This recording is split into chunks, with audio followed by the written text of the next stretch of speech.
Hello everyone and welcome back to my YouTube channel Code with Riya. So in today's lecture we would be doing the part 2 of question series of C++ programming. I have already discussed the part 1. If you have not seen the part 1, go in the description box and you can see the link over there. So our today's question would be that you have to write a program to find the factorial of a number. Find a factorial of a number. यहाँ पे जो आप number लोगे ये आपको user से enter करवाना है. अब सबसे पहले जो हमको समझने की जरूरत है वो ये है कि फैक्टोरियल आखिर होता क्या है. उसके बाद ही तो हम अपने प्रोग्राम को सॉल्व कर पाएंगे. फैक्टोरियल जैसे कि आप मैथ्स में पढ़ते थे, 5 फैक्टोरियल जैसे मैंने लिखा, 4 फैक्टोरियल जैसे मैंने लिखा, इस सिंबल को आप फैक्टोरियल बोलते हो. आप इसको ऐसे भी बना सकते थे, आप इसको ऐसे भी बनाते थे अगर आपको अच्छे से याद है तो.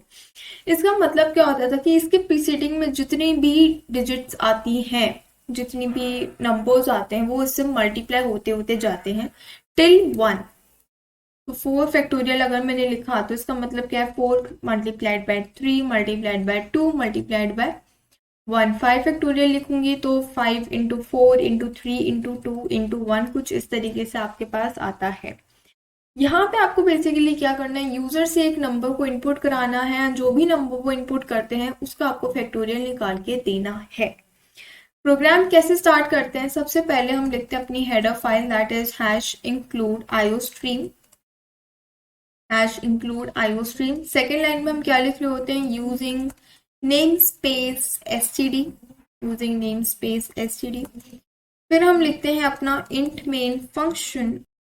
ओके, यहाँ से हम अपने प्रोग्राम की स्टार्टिंग करते हैं. तो सबसे पहले तो मुझे एक नंबर चाहिए जो कि मैं यूजर से एंटर करवाऊंगी. तो मैं यहाँ पे एक इंटीजर टाइप का वेरिएबल बनाती हूँ n. मुझे यहाँ पे फैक्टोरियल निकालना है तो मैं यहाँ पे एक फैक्टोरियल नाम का फैक्ट बना लेते हैं, बहुत ज्यादा बड़ा हो जाएगा.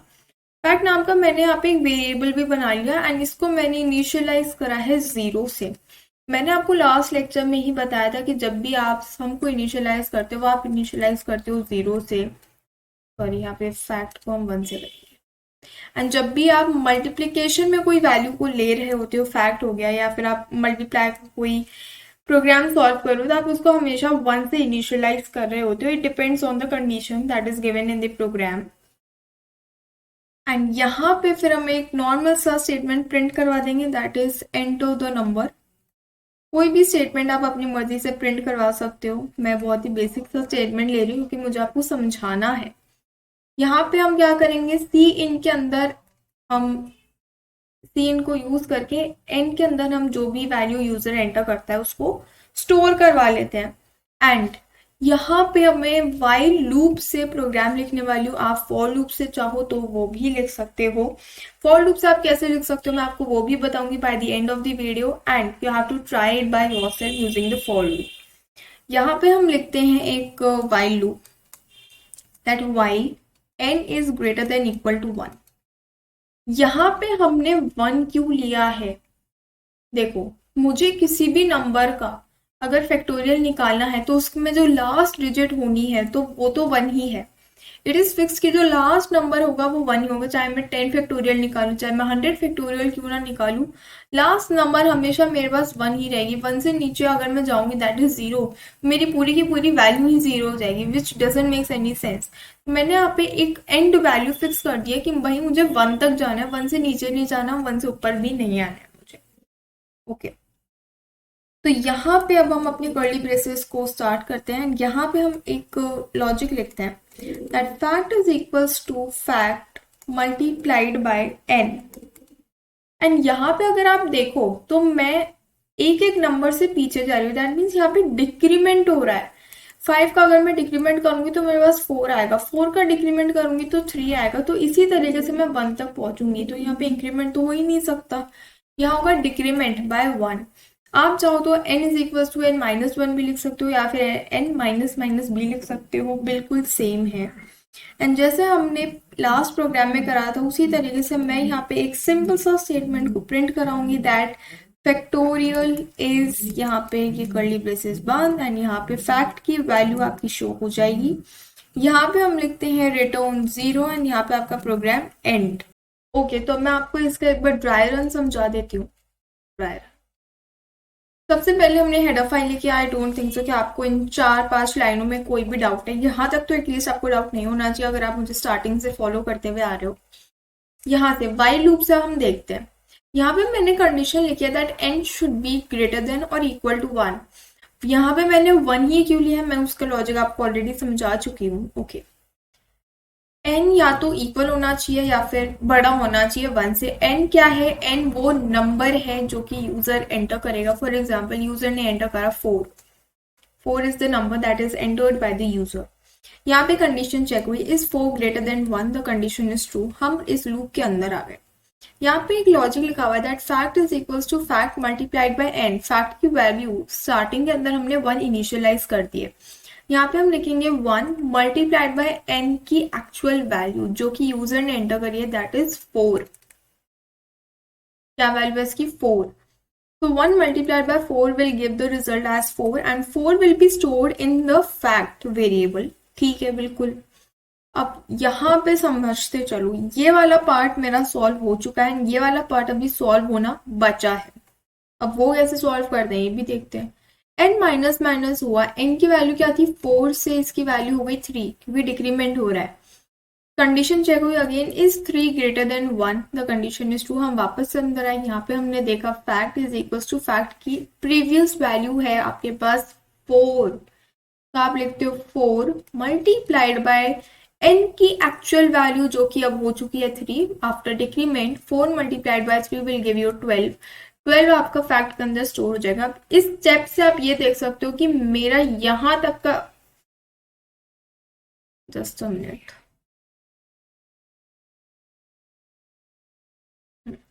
कि मेरा यहाँ तक का जो स्टेप है वो सॉल्व हो चुका है, दैट इज 4 मल्टीप्लाइड बाय 3 मैंने अभी तक सॉल्व कर लिया है।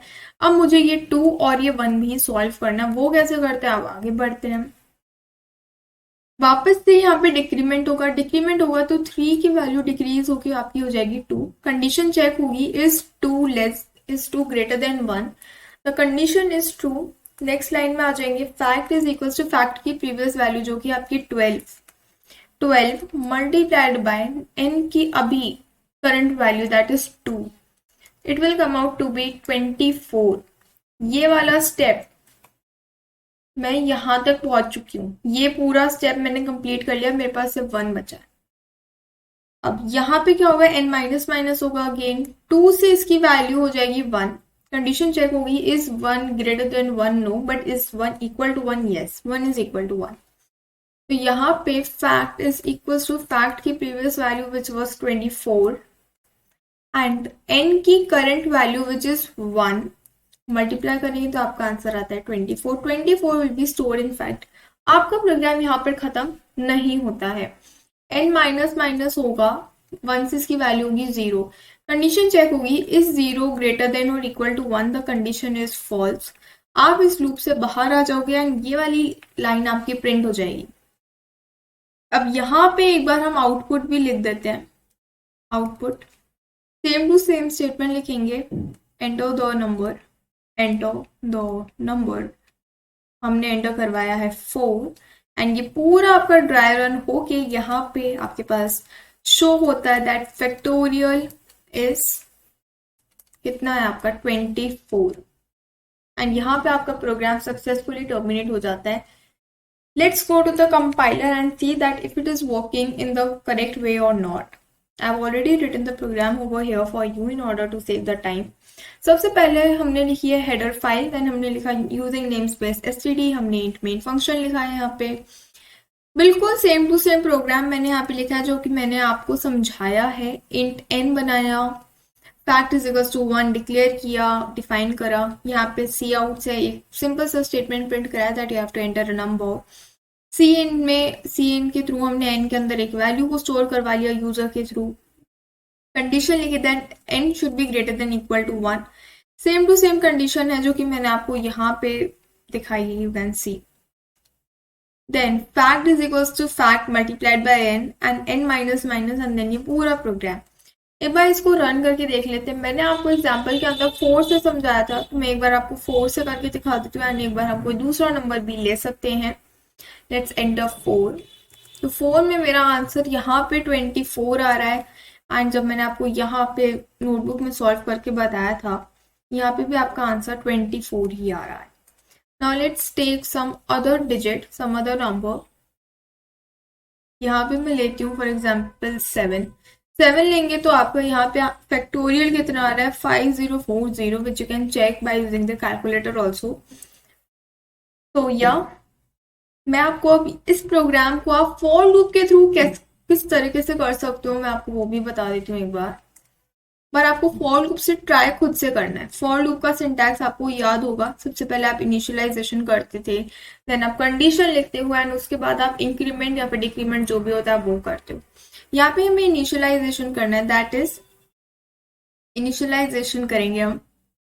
यहाँ पे हमारा जो नंबर है दैट वुड बी n। मैं एक बार इसको नीचे लिख देती हूँ।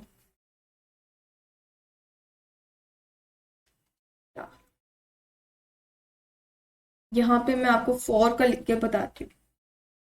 यहाँ पे बेसिकली आप इनिशियलाइजेशन कर ही नहीं रहे हो, अगर आप ध्यान से देखो यहाँ पे जो आपने नंबर एन लिया, आपने उसी से एक कंडीशन बनाई, आपने यहाँ पे इनिशियलाइजेशन करा ही नहीं है। तो फॉर लूप में हम कैसे लिखेंगे? फॉर लूप में आप कुछ भी नहीं करोगे, आप बेसिकली यहाँ पे थोड़ा सा स्पेस छोड़ोगे एंड यहाँ पे एक लगाओगे सेमीकोलन एंड छोड़ दोगे। डोंट वरी, आपको एरर शो नहीं होगी। एंड यहाँ पे फिर आप क्या लिखोगे? अपनी कंडीशन जो भी आपने बनाई है, that is n is greater than equal to 1, n is greater than equal to 1। And यहाँ पे आप क्या लिखोगे?